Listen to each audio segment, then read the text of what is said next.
കേരളത്തിൻ്റെ സാമൂഹ്യാന്തരീക്ഷത്തിൽ ആശയപരമായി വലതുപക്ഷ വീക്ഷണങ്ങൾക്ക് പല നിലകളിൽ മേൽക്കൈയോ അല്ലെങ്കിൽ മുൻനിര സ്ഥാനമോ കിട്ടിക്കൊണ്ടിരിക്കുന്ന ഒരു സന്ദർഭമാണ് നമ്മുടേത്. രാഷ്ട്രീയമായി കേരളത്തിൽ ഇടതുപക്ഷ വീക്ഷണങ്ങൾക്ക് ഇപ്പോഴും പ്രബലമായ സാന്നിധ്യമുണ്ട് എന്നത് ശരിയായിരിക്കെ തന്നെ ആ രാഷ്ട്രീയ വീക്ഷണത്തെ, അതിൻ്റെ ബലാബലത്തെ അട്ടിമറിക്കാൻ പോന്ന മട്ടിൽ വലതുപക്ഷത്തിൻ്റെ ആശയാവലികൾ പല നിലകളിൽ നമ്മുടെ പൊതുജീവിതത്തിൽ നുഴഞ്ഞു കയറിക്കൊണ്ടേയിരിക്കുന്നുണ്ട്. അത് അരാഷ്ട്രീയമായ തൊഴിൽ കൂട്ടായ്മകൾ എന്ന നിലയിലുള്ള രൂപത്തിൽ ഒരിടത്ത് വരുന്നുണ്ട്. നമ്മുടെ വീടുകളെയെല്ലാം തന്നെ ജാതിയുടെയും മതത്തിൻ്റെയും ആചാരങ്ങളുടെയും ഒക്കെ ലോകമാക്കി മാറ്റുന്ന മട്ടിലുള്ള വലതുപക്ഷവൽക്കരണം നടക്കുന്നുണ്ട്. സൂക്ഷ്മരൂപത്തിൽ സാമൂഹ്യ ജീവിതത്തിലേക്ക് കടന്നു കയറിക്കൊണ്ടിരിക്കുന്ന അന്യമത വിദ്വേഷത്തിൻ്റെ രൂപത്തിൽ ഇത് വരുന്നുണ്ട്. അതിഭീമമായ ഉപഭോഗഭ്രാന്ത് എന്ന നിലയിൽ ഇത് വരുന്നുണ്ട്. അങ്ങനെ പ്രത്യക്ഷത്തിൽ രാഷ്ട്രീയ അടയാളങ്ങളൊന്നുമില്ലാത്ത പല പല വഴികളിലൂടെ വലതുപക്ഷത്തിൻ്റെ ആശയാവലികൾ, ജീവിതശൈലികൾ, വീക്ഷണഗതികളൊക്കെ നമ്മുടെ സാമൂഹ്യ ജീവിതത്തിൽ വേര് പിടിച്ചുകൊണ്ടിരിക്കുന്ന ഒരു കാലമാണ് നമ്മുടേത്. ഇത് വളരെ സവിശേഷമായി കൈകാര്യം ചെയ്യേണ്ട ഒരു കാര്യവുമാണ്. കാരണം രാഷ്ട്രീയ പ്രവർത്തനത്തിൻ്റെ മുഖ്യ തലം പൊതുജനങ്ങളെ സംഘടിപ്പിക്കുക, രാഷ്ട്രീയാശയങ്ങൾ വിശദീകരിക്കുക, ഇതര രാഷ്ട്രീയ വീക്ഷണങ്ങളുമായി സംവാദത്തിൽ ഏർപ്പെട്ട് നമ്മുടെ രാഷ്ട്രീയ വീക്ഷണത്തെ തൊഴിലാളികൾക്കും ബഹുജനങ്ങൾക്കും ബോധ്യപ്പെടുത്തി കൊടുക്കുക. ഇങ്ങനെയുള്ള വഴികളിൽ നിന്ന് വളരെ വ്യത്യസ്തമായി പലതരത്തിലുള്ള ചെറു സാങ്കേതിക സംവിധാനങ്ങൾ, വാട്സപ്പ് കൂട്ടായ്മകളാകാം, ഗൃഹ സദസ്സുകളാകാം, ക്ഷേത്രങ്ങളെയും ആരാധനാലയങ്ങളെയും ഒക്കെ കേന്ദ്രീകരിച്ച് വികസിച്ചു വരുന്ന ചെറുതും വലുതുമായ കൂട്ടായ്മകളാകാം, ഇതെല്ലാം വലതുപക്ഷ രാഷ്ട്രീയത്തിൻ്റെ സംഘാടന രൂപങ്ങളായി മാറിക്കൊണ്ടിരിക്കുകയാണ്. നിങ്ങൾക്ക് ചുറ്റുവട്ടം നോക്കിയാൽ ഇത് വളരെ കൃത്യമായിട്ട് കാണാൻ പറ്റും. രാഷ്ട്രീയം സംസാരിക്കുന്നതേയില്ല എന്ന് പുറമേക്ക് ഭാവിക്കുമ്പോഴും, രാഷ്ട്രീയം സംസാരിക്കുന്നില്ല എന്നുള്ളത് ഒരർത്ഥത്തിൽ ശരിയാണ്. കക്ഷിതലത്തിലുള്ള കാര്യങ്ങൾ അവിടെ പറയുന്നുണ്ടാവില്ല, കക്ഷിതലത്തിലുള്ള തർക്കങ്ങൾ അരങ്ങേറുന്നുണ്ടാവില്ല. അതെല്ലാം പുറമേക്ക് ശരിയായിരിക്കെ തന്നെ വലതുപക്ഷത്തിൻ്റെ രാഷ്ട്രീയ വീക്ഷണങ്ങൾ പതിയെ വ്യക്തികൾക്കുള്ളിലേക്ക് കടത്തിക്കൊണ്ടുവരാനും അതിനെ വ്യാപിപ്പിക്കാനുമുള്ള പലതരം ശ്രമങ്ങൾ നടക്കുന്നു. സന്നദ്ധ പ്രവർത്തനം എന്ന നിലയിൽ തുടങ്ങുകയും ഈ സന്നദ്ധ പ്രവർത്തനത്തിൻ്റെ മറപറ്റി വയോജന കേന്ദ്രങ്ങൾ, പ്രകൃതി കൃഷി, ഇങ്ങനെയുള്ള നാനാതരത്തിലുള്ള വ്യാപനം അതിന് നൽകുകയും അന്തിമമായി അത് മതാത്മകമായ ഒരു രാഷ്ട്രീയത്തിലേക്ക് എത്തിച്ചേരുകയും ചെയ്യുന്ന നാനാതരം സംവിധാനങ്ങൾ നമ്മുടെ നാട്ടിൻപുറങ്ങളിൽ ഇപ്പോഴുണ്ട്. ഞാൻ പറഞ്ഞു വന്നത്, വലതുപക്ഷ രാഷ്ട്രീയത്തിൻ്റെ വ്യാപനത്തിൻ്റെ രീതി വലതുപക്ഷ രാഷ്ട്രീയ സംഘടനകൾ വഴി എന്നതിനേക്കാൾ സൂക്ഷ്മരൂപത്തിലുള്ള ഇത്തരം സംവിധാനങ്ങൾ വഴിയായി തീരുന്നു എന്ന സ്ഥിതിവിശേഷം ഉണ്ടായിക്കൊണ്ടിരിക്കുന്നു. ഇത് പ്രത്യക്ഷത്തിലെ രാഷ്ട്രീയ നിലപാടായി മാറുന്നുണ്ടോ എന്ന് ചോദിച്ചാൽ ഉണ്ടാവണമെന്നില്ല. പക്ഷേ പരോക്ഷതലത്തിൽ അത് സാമൂഹ്യ രാഷ്ട്രീയ ജീവിതത്തിൽ ഇടപെടുകയും പതിയെ അത് രാഷ്ട്രീയ ഉള്ളടക്കത്തെ തന്നെ, സമൂഹത്തിൻ്റെ അടിസ്ഥാന രാഷ്ട്രീയ ഉള്ളടക്കത്തെ തന്നെ മാറ്റുകയും ചെയ്യുന്നുണ്ട്. അപ്പോൾ ഇതിനെതിരെ വളരെ ശക്തമായ നിലയിൽ നമ്മുടെ രാഷ്ട്രീയ പ്രയോഗങ്ങളെ വികസിപ്പിക്കേണ്ടതുണ്ട്. അതിലേറ്റവും പ്രധാനപ്പെട്ട കാര്യങ്ങളിലൊന്ന് ആശയമണ്ഡലത്തിലെ നമ്മുടെ വർഗസമരത്തെ, ആശയമണ്ഡലത്തിലെ രാഷ്ട്രീയ സമരത്തെ ശക്തിപ്പെടുത്തി മുന്നോട്ട് കൊണ്ടുപോവുക എന്നതാണ്. ആശയങ്ങളെക്കുറിച്ചുള്ള മാർസിൻ്റെ ഏറ്റവും പ്രസിദ്ധമായ ഒരു നിരീക്ഷണം ഇവിടെ ഓർക്കേണ്ടതാണ്. മാർസ് ഒരിക്കൽ പറയുന്ന ഒരു കാര്യം, ആശയങ്ങൾ എന്നത് മനുഷ്യരുടെ തലയിൽ വെറുതെ കിടക്കുന്ന കുറേ അറിവുകളല്ല. ആശയങ്ങൾ മനുഷ്യർ തലയിൽ ഭാരമായി ചുമന്നുകൊണ്ട് നടക്കുന്ന വിവരങ്ങളും വസ്തുതകളും അല്ല. അദ്ദേഹത്തിൻ്റെ 1843 ഹെഗലിൻ്റെ നിയമദർശന നിരൂപണത്തിനൊരു സംഭാവന എന്ന ഗ്രന്ഥത്തിൽ അദ്ദേഹം പറയുന്ന ഒരു വാക്യം, an idea becomes a material force when it grip the mass. ജനങ്ങൾക്കുമേൽ പിടിമുറുക്കി കഴിഞ്ഞാൽ ആശയങ്ങൾ ഭൗതിക ശക്തികൾ തന്നെയാണ്. അല്ലാതെ ആശയങ്ങൾ എന്ന് പറയുന്നത് നമ്മുടെ പാണ്ഡിത്യമല്ല, ഏതു ചോദ്യത്തിനും ഉത്തരമറിയാം എന്ന മട്ടിൽ നാം സമാഹരിച്ചു വയ്ക്കുന്ന വിപുലമായൊരു അറിവിൻ്റെ ശേഖരമല്ല. അതെല്ലാം അറിവിൻ്റെ ഭാഗം തന്നെ. പക്ഷെ ഒരു തൊഴിലാളി വർഗ പ്രസ്ഥാനത്തെ സംബന്ധിച്ച്, ഒരു സംഘടനയെ സംബന്ധിച്ച്, സാമൂഹികമായി ഇടപെടാൻ ശ്രമിക്കുന്ന കൂട്ടായ്മകളെ സംബന്ധിച്ച് അറിവ് എന്നത് അത് ആർജിച്ച ചില പണ്ഡിതന്മാരുടെ സ്വകാര്യമായ ഒരു മഹിമയോ അവരുടെ ഒരു മികവോ അത് നൽകുന്ന ചില പദവികളോ ഒന്നുമല്ല. അറിവൊരു സാമൂഹ്യ ശക്തിയാണ്, അറിവൊരു ഭൗതിക ശക്തിയാണ്. എപ്പോഴാണ് ഭൗതിക ശക്തിയായി തീരുന്നതെന്ന് ചോദിച്ചാൽ അത് ഒരു ജനതയെ ആകമാനം പിടികൂടുന്ന, ജനതയെ ആകമാനം സ്വാധീനിക്കുന്ന ഒന്നായി മാറിയാൽ പിന്നെ അറിവ് ഒറ്റതിരിഞ്ഞ ആളുകളുടെ തലയിലിരിക്കുന്ന ആശയങ്ങളല്ല, അത് പ്രവർത്തിക്കുന്ന ഒന്നാണ്. ഏറ്റവും 20-ാം നൂറ്റാണ്ടിൽ ഇത് സംബന്ധിച്ച ഏറ്റവും പ്രധാനപ്പെട്ട ഒരു തെളിവ്, ഏറ്റവും കൂടുതൽ ശക്തിമത്തായി പ്രവർത്തിച്ച ഒരു ആശയമാണ് ദേശീയത എന്നത്. നമുക്കൊക്കെ അറിയുന്നത് പോലെ ലോകത്തെ ഏതെങ്കിലും ഒരു ദേശീയ സമൂഹം 100% ഏതെങ്കിലും ഒരു ജീവിത ഘടകത്താൽ കൂട്ടിയിണക്കപ്പെട്ടവരല്ല. 100% ആളുകളും ഒരു ഭാഷ സംസാരിക്കുന്ന ഒരു ദേശവുമില്ല. 100% പേരും ഒരു ഭക്ഷണം കഴിക്കുന്ന, ഒരു മതത്തിൽപ്പെട്ട, ഒരു ജാതിയിൽപ്പെട്ട അല്ലെങ്കിൽ ഒരു സംസ്കാരം പങ്കുവയ്ക്കുന്ന ഒരു ദേശവുമില്ല. ഇന്ത്യയൊക്കെ ആണെങ്കിൽ അനന്തമായ വൈജാത്യങ്ങളുള്ള ഒന്നാണ് ഇന്ത്യ. പക്ഷേ ദേശീയത എന്ന ആശയം ഈ വ്യത്യാസങ്ങൾക്കെല്ലാം മുകളിലും പ്രവർത്തിക്കുകയും ചിലപ്പോഴൊക്കെ സാമ്രാജ്യത്വത്തിനെതിരായ മനുഷ്യവംശത്തിൻ്റെ വലിയ സമര ഊർജമായി ദേശീയത മാറിത്തീരുകയും മറ്റ് ചിലപ്പോഴാകട്ടെ ഫാഷിസം പോലുള്ള മനുഷ്യവിരുദ്ധമായ അങ്ങേയറ്റത്തെ പ്രാകൃതമായ ആശയങ്ങളിലേക്ക് അത് വഴിമാറിപ്പോവുകയും ചെയ്തിട്ടുണ്ട്. രണ്ടിൻ്റെയും അടിസ്ഥാനം ദേശീയതയാണ്. 20-ാം നൂറ്റാണ്ടിൽ സാമ്രാജ്യവിരുദ്ധ സമരങ്ങൾ വഴി 3-ാം ലോകത്തെ ജനങ്ങളുടെയും തൊഴിലാളികളുടെയും ഒക്കെ വിമോചനത്തിന് വഴി തുറന്ന ഏറ്റവും പ്രധാനപ്പെട്ട ഊർജ്ജ സ്രോതസ്സുകളിലൊന്ന് ദേശീയതയാണ്. അതേ ഘട്ടത്തിൽ തന്നെയാണ് ദേശീയത അതിതീവ്രമായി തീർന്ന് ഇതര ജനതകളോടും രാഷ്ട്രങ്ങളോടും മനുഷ്യരോടുമുള്ള കടുത്ത വെറുപ്പും വിദ്വേഷവുമായി ഫാഷിസ്റ്റ് രൂപം ആർജിക്കുകയും ചെയ്തത്. അതുകൊണ്ട് 20-ാം നൂറ്റാണ്ടിൻ്റെ ചരിത്രം എടുത്താൽ ഏറ്റവും ശക്തിമത്തായി പ്രവർത്തിച്ച, ഗുണകരമായും അതുപോലെ അങ്ങേയറ്റം നിഷേധാത്മകമായും പ്രവർത്തിച്ച ഒന്നാണ് ദേശീയത എന്ന ആശയം. ഞാനൊരു ഉദാഹരണം പറഞ്ഞു എന്നേ ഉള്ളൂ. അതുകൊണ്ട് ഈ ആശയങ്ങളുടെ ലോകമെന്നത് തൊഴിലാളികളെ സംബന്ധിച്ചും വിമോചനപരമായ രാഷ്ട്രീയം കൈകാര്യം ചെയ്യുന്നവരെ സംബന്ധിച്ചും പുരോഗമനവാദികളായ മനുഷ്യരെ സംബന്ധിച്ചും അത് ആളുകളുടെ വ്യക്തിപരമായ അറിവിൻ്റെ ഒരു പ്രശ്നമല്ല. എല്ലാവർക്കും അറിവുണ്ടാവണം എന്നതുകൊണ്ടല്ല തൊഴിലാളി വർഗ പ്രസ്ഥാനം അറിവ് എന്ന് പറയുന്ന ഒന്നിനെ സമീപിക്കുന്നത്. മറിച്ച് ആ അറിവ് ഒരു രാഷ്ട്രീയ ശക്തിയായി മാറും എന്നതുകൊണ്ടാണ്. അതുകൊണ്ട് നമ്മുടെയൊക്കെ ജീവിത പരിസരത്ത് നാം അറിഞ്ഞും അറിയാതെയും ഒക്കെ നുഴഞ്ഞു കയറുകയും വളരുകയും ചെയ്യുന്ന വലതുപക്ഷപരമായ നാനാതരത്തിലുള്ള ആശയാവലികളുണ്ട്. ഞാൻ നേരത്തെ പറഞ്ഞ മതത്തിൻ്റെ പിടിമുറുക്കങ്ങളുണ്ട്, ജാതീയമായ വിഭജനങ്ങളുണ്ട്, സ്വത്വവാദപരമായ സംഘടനാ രൂപങ്ങളുണ്ട്, അല്ലെങ്കിൽ അന്യമത വിദ്വേഷമുണ്ട്, തീവ്രമായ ജാതിയുടെ നുഴഞ്ഞുകയറുകൾ, ആചാരഭ്രാന്തുകൾ, ഇങ്ങനെ നാനാതരത്തിൽ. അപ്പം ഇതിനോടെല്ലാം ചെറുത്ത് നിൽക്കാനും അടിസ്ഥാനപരമായി ആധുനികനായ ഒരു മനുഷ്യനെ രൂപപ്പെടുത്തുന്ന മൂല്യങ്ങളെ, ജനാധിപത്യം, മതനിരപേക്ഷത, സ്ഥിതിസമത്വം, സാമൂഹ്യ നീതി, ഇങ്ങനെയുള്ള അടിസ്ഥാന മൂല്യങ്ങളെ നമ്മുടെ ജീവിതബോധത്തിൽ ഉറപ്പിച്ചെടുക്കാനും കഴിയണം എന്നത് വാസ്തവത്തിൽ നമ്മുടെ രാഷ്ട്രീയ സമരത്തെ സംബന്ധിച്ച് വളരെ പ്രധാനപ്പെട്ട ഒരു കാര്യമാണ്.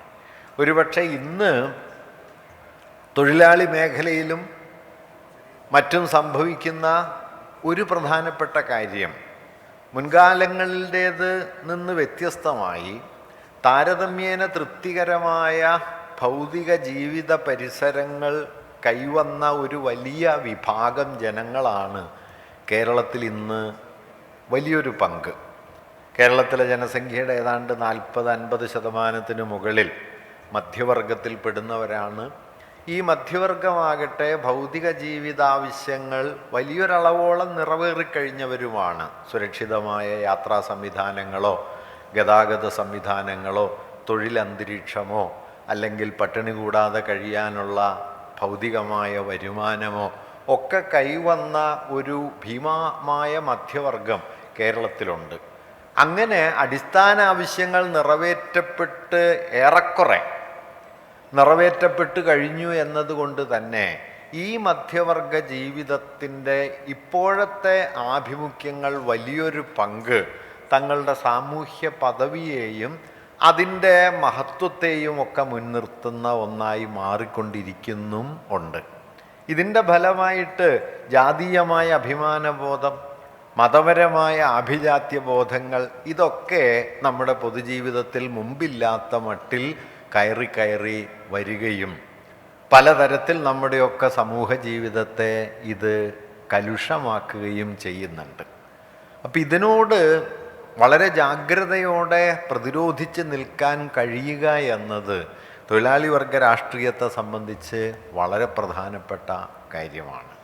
അംബേദ്കർ പണ്ടൊരിക്കൽ പറയുന്നൊരു കാര്യമുണ്ട്, ഒരു കെട്ടിടം കെട്ടിപ്പൊക്കേണ്ടത് അടിത്തട്ടിൽ നിന്നാണെങ്കിലും പൊളിച്ചു തുടങ്ങേണ്ടത് മുകളിൽ നിന്നാണ് എന്ന് അദ്ദേഹം പറയുന്നുണ്ട്.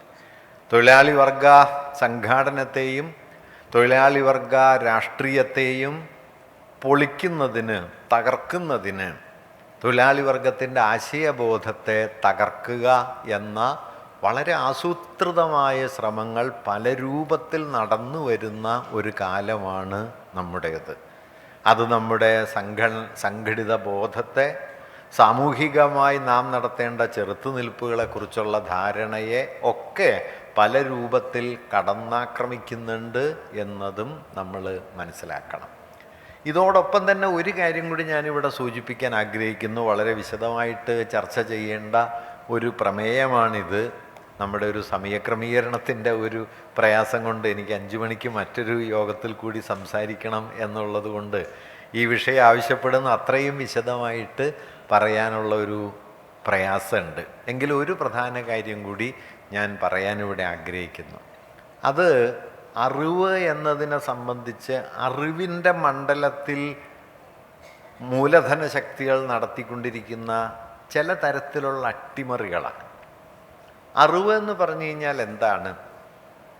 അത് നമ്മൾ ഇപ്പോൾ പരീക്ഷയ്ക്ക് വേണ്ടി സമാഹരിക്കുന്ന വിവരങ്ങളുണ്ട്.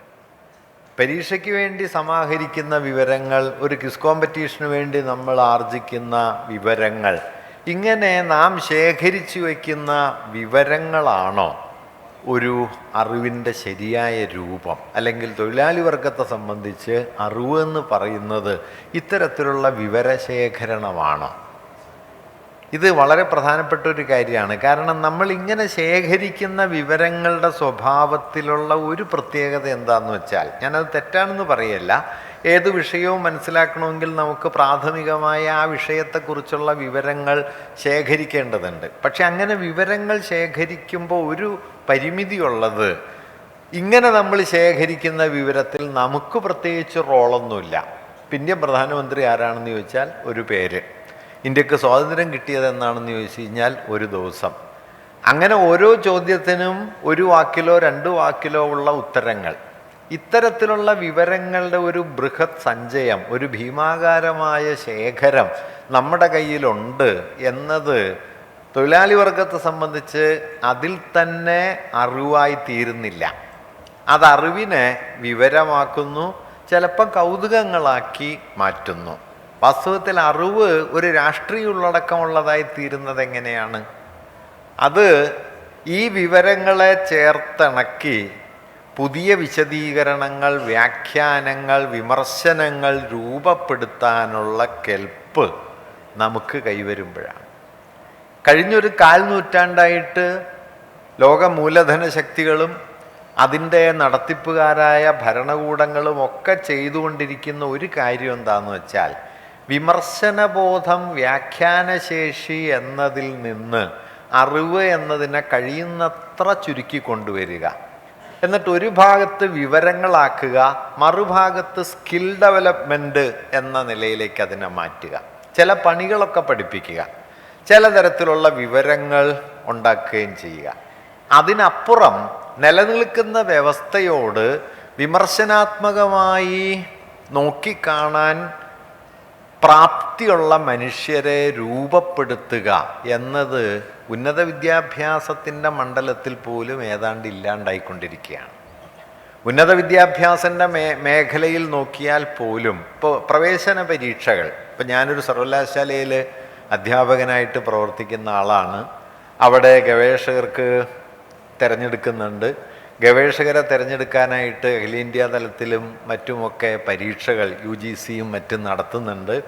ഞാൻ MA കഴിഞ്ഞ് ആ പരീക്ഷ എഴുതുന്ന സമയത്ത് 3 പേപ്പറാണ്. ആദ്യത്തേതൊരു ജനറൽ പേപ്പർ 50 ഒബ്ജക്റ്റീവ് ക്വസ്റ്റ്യൻസ്, രണ്ടാമത്തേത് സബ്ജക്റ്റിനെ കേന്ദ്രീകരിച്ച് 50 ക്വസ്റ്റ്യൻസ്, മൂന്നാമത്തേത് 10 essays ആണ്. ഷോർട്ട് essays ആണ്, 2 പേജുള്ള 10 essays. നമ്മുടെ അനലിറ്റിക്കൽ ശേഷിയാണ്. അങ്ങനെയായിരുന്നു 80കളുടെ അവസാനം. 91ലാണ് ഞാനത് എഴുതിയത്. ഇപ്പം എന്താ സ്ഥിതി എന്ന് വെച്ച് കഴിഞ്ഞാൽ 2 പേപ്പറാണ്, 2 പേപ്പറിലും 100 ഒബ്ജക്റ്റീവ് ടൈപ്പ് ക്വസ്റ്റ്യനാണ്. ഈ 100 ഒബ്ജക്റ്റീവ്, അത് ഫിസിക്സ് ആയാലും ശരി, ഫിലോസഫി ആയാലും ശരി, എക്കണോമിക്സ് ആയാലും ശരി, ഏത് വിഷയമായാലും ശരി. അതുകൊണ്ട് ഫിലോസഫിയിലെ ഒരു ഗവേഷകന് ഫെലോഷിപ്പ് കൊടുക്കണോ വേണ്ടയോ എന്ന് തീരുമാനിക്കാൻ എന്ത് ചെയ്യുന്നു എന്ന് വെച്ച് കഴിഞ്ഞാൽ ഫിലോസഫിയുമായി ബന്ധപ്പെട്ട 100 ചോദ്യങ്ങൾ ചോദിക്കുന്നു, ABCD കൊടുക്കുന്നു. അതിൽ ശരിയായ ഉത്തരം കൂടുതൽ കിട്ടുന്നവർക്ക് ഫെലോഷിപ്പ് കിട്ടുന്നു. ഫലത്തിൽ എന്താണെന്ന് വെച്ച് കഴിഞ്ഞാൽ എന്തെങ്കിലും ഒരു വിശകലന ശേഷി, സ്വന്തം നിലയ്ക്ക് ആലോചിക്കാനുള്ള കഴിവ്, വിമർശനാത്മകമായ ഒരു ആശയം അവതരിപ്പിക്കാനുള്ള കഴിവ്, ഇതൊന്നും പരിഗണനയിലില്ല. 10,000 ചോദ്യം കാണാതെ പഠിച്ചു പോയാൽ നിങ്ങൾ പരീക്ഷ ജയിക്കും. ഇപ്പം ഞങ്ങൾ നേരിടുന്നൊരു പ്രശ്നം എന്താ വെച്ചാൽ ഇങ്ങനെ ഫെലോഷിപ്പോടെ വരുന്ന ആളുകൾക്ക് പലപ്പോഴും ഒരു ആശയം എഴുതി അവതരിപ്പിക്കാൻ പറ്റില്ല. ഒരു കൗതുകം, PSC പരീക്ഷയ്ക്ക് വേണ്ടി പ്രിപ്പയർ ചെയ്ത് പോയൊരു കുട്ടിക്ക് PSC കിട്ടിയില്ല, പക്ഷേ JRF കിട്ടി, റിസർച്ച് ഫെലോഷിപ്പ് കിട്ടി. അപ്പോൾ എന്താണെന്ന് വെച്ച് കഴിഞ്ഞാൽ ഈ ഉന്നത വിദ്യാഭ്യാസത്തിൻ്റെ ഉയർന്ന തലത്തിലെത്തുന്ന ആളുകളിൽ നിന്ന് പോലും വിമർശനാത്മകമായൊരു ധാരണയല്ല ഉണ്ടാകുന്നത്. നിലനിൽക്കുന്ന വിവരങ്ങളെ ഇങ്ങനെ ആവർത്തിച്ച് പറയുക, നിലനിൽക്കുന്ന വിവരങ്ങളെ മറികടക്കുന്ന ഒരു ധാരണയുടെ ലോകം ഇല്ല. ഇപ്പം മാർക്സിൻ്റെ കൃതികൾ ശ്രദ്ധിച്ചാൽ നിങ്ങൾക്കൊരു കാര്യം കാണാൻ പറ്റും. അദ്ദേഹം ആദ്യത്തെ കൃതിയുടെ പേര് critique of Hegel's philosophy of right. ഹെഗലിൻ്റെ നിയമദർശന നിരൂപണത്തിന് ഒരു വിമർശം എന്നതാണ്. വിമർശം എന്ന വാക്ക്, ക്രിട്ടീക്ക് എന്ന വാക്ക് അദ്ദേഹം ആദ്യത്തെ കൃതിയിൽ ഉപയോഗിക്കുന്നുണ്ട്. അദ്ദേഹത്തിൻ്റെ അവസാനത്തെ കൃതിയുടെ തലക്കെട്ട് critic of Gotha programme, Gotha പരിപാടിയുടെ വിമർശം. ഈ വിമർശം എന്ന് പറയുന്നത് എന്താണെന്ന് വെച്ച് കഴിഞ്ഞാൽ നിലനിൽക്കുന്ന വിവരങ്ങളെ അതേപടി ആവർത്തിക്കലല്ല, അതിനെ ചുഴിഞ്ഞു നോക്കി, അതിനോട് സംവാദത്തിലേർപ്പെട്ട്, അതിനെ തിരുത്തി, അതിനെ ഒരു പുതിയ തരത്തിലുള്ള രാഷ്ട്രീയ പ്രയോഗമാക്കി മാറ്റുന്നതാണ് ക്രിട്ടീക്ക് എന്ന് പറയുന്നത്. അങ്ങനെ ഒരു അറിവിൻ്റെ തലത്തെ പരമാവധി കുറച്ചു കൊണ്ടുവന്ന് കഴിയുന്നത്ര പണിക്കാരുണ്ടാക്കുക എന്നുള്ളത് ഒരു ഭാഗത്ത്, അത് ഒരു ടെക്നോളജിക്കൽ എഡ്യൂക്കേഷൻ എന്ന നിലയ്ക്ക്. മറുഭാഗത്തൊരു തരം മാനേജീരിയൽ പൊട്ടൻഷ്യലുള്ള, ഭരണനിർവഹണത്തിന് ശേഷിയുള്ള ഒരു കൂട്ടം ആളുകളെ ഉണ്ടാക്കുക. അതിനപ്പുറം സാമൂഹ്യശാസ്ത്രം, മാനവിക വിഷയങ്ങൾ, ചരിത്രം, തത്വശാസ്ത്രം തുടങ്ങിയ എല്ലാ വിഷയങ്ങളെയും കഴിയുന്നത്ര ദുർബലപ്പെടുത്തിക്കൊണ്ട് ഒരു സമൂഹം അവരെക്കുറിച്ചോ അവരുടെ ചരിത്രത്തെക്കുറിച്ചോ അവർ ഉൾപ്പെട്ടിരിക്കുന്ന അവസ്ഥയെക്കുറിച്ചോ ചിന്തിക്കാൻ കെൽപ്പില്ലാത്തവരാക്കി തീർക്കുക എന്ന ആസൂത്രിതമായ ശ്രമമാണ് കഴിഞ്ഞ ഒരു 10-30 വർഷമായി ഉദാരവൽക്കരണത്തിന് ശേഷം ഉന്നത വിദ്യാഭ്യാസത്തിൻ്റെ മണ്ഡലത്തിൽ നടന്ന ഏറ്റവും പ്രധാനപ്പെട്ട മാറ്റം. ഇതിൻ്റെ അനന്തരഫലമായിട്ട് എന്ത് സംഭവിക്കുന്നു എന്ന് വെച്ച് കഴിഞ്ഞാൽ ബിരുദവും ബിരുദാനന്തര ബിരുദവും ഒക്കെയുള്ള 10,000-കണക്കിനോ ലക്ഷക്കണക്കിനോ ആളുകൾ ഉണ്ടാകുന്നു. അവർക്ക് പക്ഷേ അവരുടെ ചുറ്റുമുള്ള സമൂഹത്തെക്കുറിച്ചോ സാമൂഹ്യാവസ്ഥയെക്കുറിച്ചോ പ്രത്യേകിച്ച് ഒരു ഉത്കണ്ഠയും ഇല്ലാതാവും. ഇപ്പം ശബരിമല സമരകാലത്ത് കേരളത്തിൽ കണ്ടൊരു കാര്യം, MSc സുവോളജിയൊക്കെ പാസ്സായതിന് ശേഷം ആർത്തവം അയിത്തമാണ് എന്ന് പറഞ്ഞിട്ട് സ്ത്രീകൾ തന്നെ റോട്ടിലിറങ്ങുന്നു. അപ്പോൾ ഈ സുവോളജിക്ക് എന്ത് പറ്റി? അല്ലെങ്കിൽ നിങ്ങൾ MA പൊളിറ്റിക്കൽ സയൻസും പൊളിറ്റിക്കൽ സയൻസിൽ PhD നേടിയതിന് ശേഷം ജാതി ശരിയാണെന്ന് പറഞ്ഞു പോയാൽ പിന്നെ ഈ പൊളിറ്റിക്കൽ സയൻസിന് എന്ത് പറ്റി? അതായത് ഒരറിവ് എന്ന് പറയുന്നതിന് യാതൊരു തരത്തിലുള്ള സാമൂഹിക ഫലവുമില്ലാത്ത, നിങ്ങൾക്ക് തൊഴിൽ തരാനോ നിങ്ങൾക്കൊരു പദവി തരാനോ കുറച്ച് പണം ഉണ്ടാക്കി തരാനോ മാത്രം പര്യാപ്തമായ സമൂഹ പരിവർത്തനത്തിന് ഒരു ഗുണവും ചെയ്യില്ല എന്ന് ഉറപ്പുള്ള ഒന്നായിട്ട് അറിവിനെ മാറ്റിക്കൊണ്ടിരിക്കുകയാണ്. ഇതിൽ നിഷ്കളങ്കമായിട്ട് നടക്കുന്നതല്ല.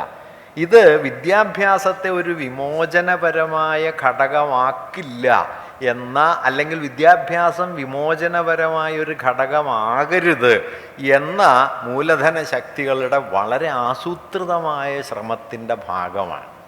കഴിഞ്ഞൊരു 10-30 വർഷമായിട്ട് ഇത്തരത്തിലുള്ള മാറ്റം. ഇപ്പോൾ ഇന്ത്യയിൽ മുഴുവൻ കർഷക പ്രശ്നം വളരെ ശക്തമാണ്. ഇന്ത്യയിൽ ധാരാളം ഗവേഷണ ഏജൻസികളുണ്ട്. Indian institute of social sciences ഉണ്ട്, സോഷ്യൽ സയൻസ് റിസർച്ചൊക്കെ ഉണ്ട്, പല ഇൻസ്റ്റിറ്റ്യൂട്ടുകളുണ്ട്. നിങ്ങൾ ഇന്ത്യയിൽ നിലനിൽക്കുന്ന കാർഷിക അസ്വാസ്ഥ്യങ്ങളെക്കുറിച്ചോ കാർഷിക ബന്ധങ്ങളിലെ അസമത്വത്തെക്കുറിച്ചോ ഒരു ഗവേഷണ പ്രോജക്റ്റ് ഈ സ്ഥാപനങ്ങളിൽ എവിടെ കൊടുത്താലും അതിന് 5 പൈസയുടെ ഗ്രാൻറ്റ് കിട്ടൂല. അതേസമയം സ്വത്ത് രാഷ്ട്രീയത്തെ സംബന്ധിച്ചോ അതുമായി ബന്ധപ്പെട്ടതോ പ്രാദേശികതയെ സംബന്ധിച്ചോ മതാത്മകതയെ സംബന്ധിച്ചോ ഇന്ത്യൻ പാരമ്പര്യത്തിൻ്റെ മഹിമയെക്കുറിച്ചോ വേദത്തിൽ ആറ്റം ബോംബുണ്ടെന്ന് പറഞ്ഞിട്ടോ ഒക്കെ ഒരു പ്രൊജക്റ്റ് കൊടുത്തു കഴിഞ്ഞാൽ കോടാനുകോടി റുപ്യ നിങ്ങൾക്ക് കിട്ടും. ആസൂത്രിതമായി നമ്മുടെ വിജ്ഞാനത്തെ സമൂഹവിരുദ്ധവും ജനവിരുദ്ധവും തൊഴിലാളി വിരുദ്ധവുമാക്കി രൂപാന്തരപ്പെടുത്തിക്കൊണ്ടേയിരിക്കുന്ന ഒരു ഘട്ടത്തിലാണ് നാം ഇപ്പം നിൽക്കുന്നത്. അതുകൊണ്ടാണ് ഞാൻ നേരത്തെ പറഞ്ഞത്, മുൻകാലങ്ങളിലുള്ളതിനേക്കാളൊക്കെ വളരെ ഗുരുതരമായ ഒരു സ്ഥിതിവിശേഷത്തിലൂടെയാണ് നമ്മൾ കടന്നു പോകുന്നത്. അറിവ് എന്നത് തന്നെ അതിൻ്റെ അടിസ്ഥാന മൂല്യത്തിനെതിരെ നീങ്ങുന്ന, അറിവ് എന്നത് തന്നെ അറിവിൻ്റെ ഫലങ്ങളെ അട്ടിമറിക്കുന്ന ഒന്നായിട്ട് മാറിക്കൊണ്ടിരിക്കുന്നു. സാമൂഹ്യ സമത്വം വേണമെന്ന് നമ്മെ ബോധ്യപ്പെടുത്തുന്ന തരത്തിൽ അറിവുകളെ രൂപാന്തരപ്പെടുത്താൻ മൂലധന ശക്തികൾക്കും വർഗീയ ശക്തികൾക്കുമൊക്കെ കഴിയുന്നു. ഇങ്ങനെ വർഗീയ ശക്തികളും മൂലധന ശക്തികളും തമ്മിൽ കൈകോർത്ത് ഒരു തലത്തിൽ നമ്മുടെ വിജ്ഞാന മേഖലയെ, ആശയവ്യവസ്ഥയുടെ മേഖലയെ അങ്ങേയറ്റം അപകടകരമായി വഴിതിരിച്ച് വിട്ട ഒരു കാലത്താണ് നമ്മൾ ജീവിക്കുന്നത്. ഫാഷിസം എന്താണ് എന്ന് ചോദിച്ചാൽ അത് അതിതീവ്ര ദേശീയതയാണ്, വംശവിദ്വേഷമാണ് തുടങ്ങിയ പലതരം ഉത്തരങ്ങളുണ്ട്.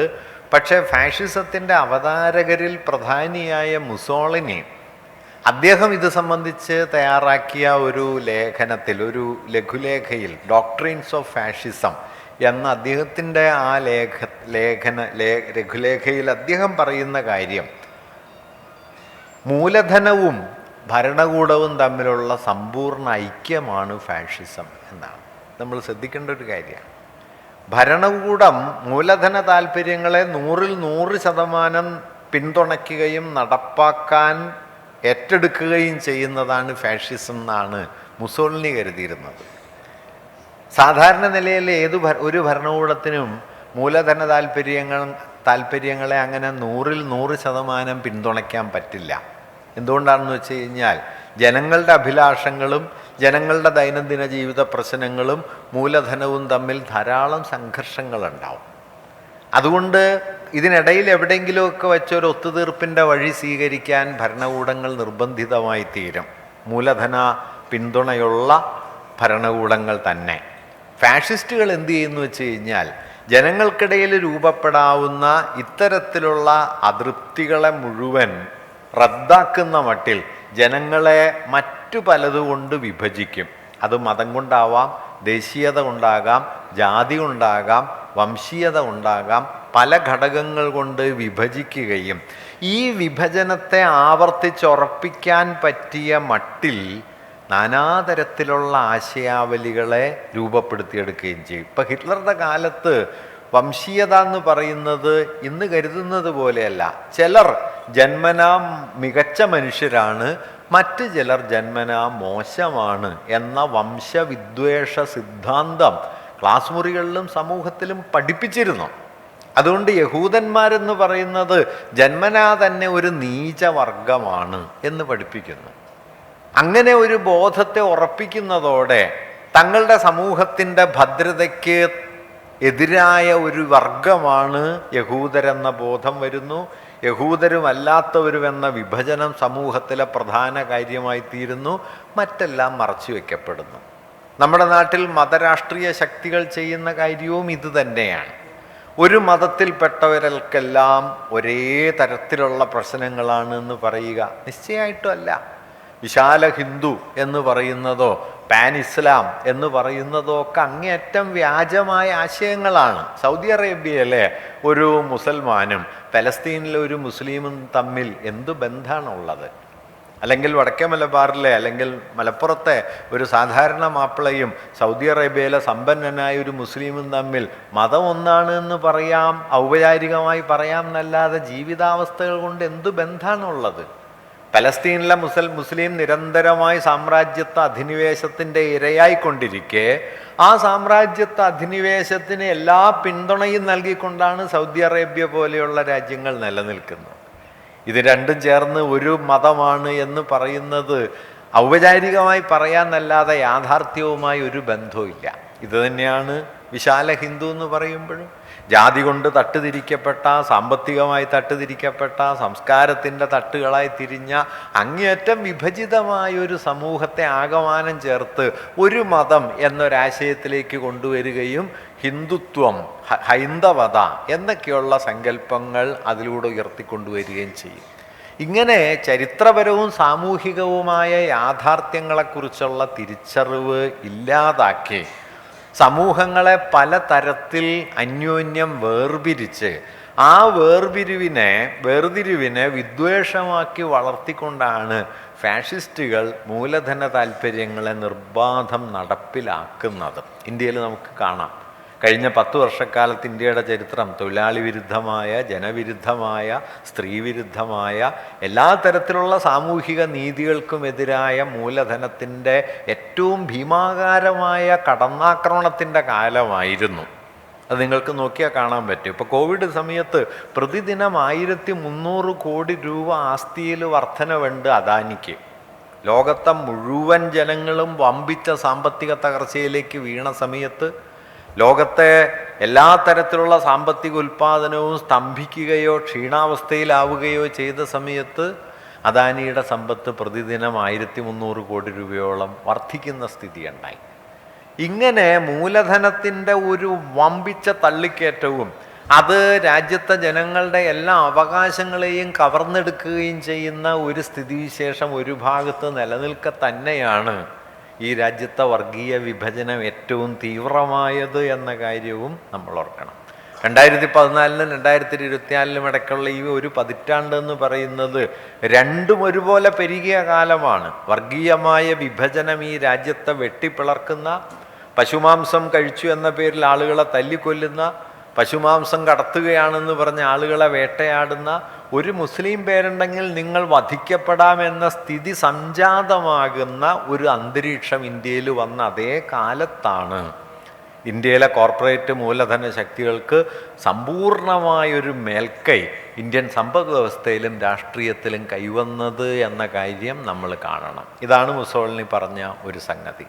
മൂലധന താല്പര്യങ്ങളും ഭരണകൂടവും തമ്മിലുള്ള സമ്പൂർണമായ ഐക്യം എന്നത്. ഈ ഐക്യമുണ്ടാക്കുന്ന മാരകമായ വിപത്തുകളെ നമ്മിൽ നിന്ന് മറച്ചു പിടിക്കാൻ പോന്ന മട്ടിൽ അറിവിൻ്റെ മണ്ഡലത്തെ അട്ടിമറിക്കാനും പുനഃക്രമീകരിക്കാനും തങ്ങൾക്കനുകൂലമാക്കി മാറ്റി തീർക്കാനുമുള്ള വമ്പിച്ച ശ്രമങ്ങൾ ഭരണകൂടം നടത്തിക്കൊണ്ടിരിക്കുകയും ചെയ്യുന്നു. അതുകൊണ്ട് തന്നെ നാം വിദ്യാഭ്യാസമുള്ളവരാണെന്ന് സ്വയം കരുതുമ്പോഴും പല ബിരുദങ്ങൾ, പല പദവികളൊക്കെ ഉള്ളപ്പോൾ പോലും ഈ അറിവിന് ഒരു സാമൂഹ്യ ആവിഷ്കാരം നൽകാൻ, ഈ അറിവിനെ കൂടുതൽ ജനാധിപത്യപരമായൊരു ജീവിതബോധമാക്കി മാറ്റാൻ നമുക്ക് പലപ്പോഴും കഴിയാതെ പോവുകയും ചെയ്യുന്നു. ഇങ്ങനെ അറിവിനെ അതിനുള്ളിൽ തന്നെ നിഷ്പ്രയോജകമാക്കുന്ന, അതിനുള്ളിൽ തന്നെ കടന്നു കയറി അറിവിനെ റദ്ദാക്കുന്ന വെറും പണിപടിക്കൽ പോലെയുള്ള ഏർപ്പാടുകളാണ് അറിവുകൾ എന്ന നിലയിലേക്ക് അതിനെ ചുരുക്കുന്ന ഒരു അന്തരീക്ഷം മൂലധനാധിപത്യവും വർഗീയതയും കൈകോർത്ത്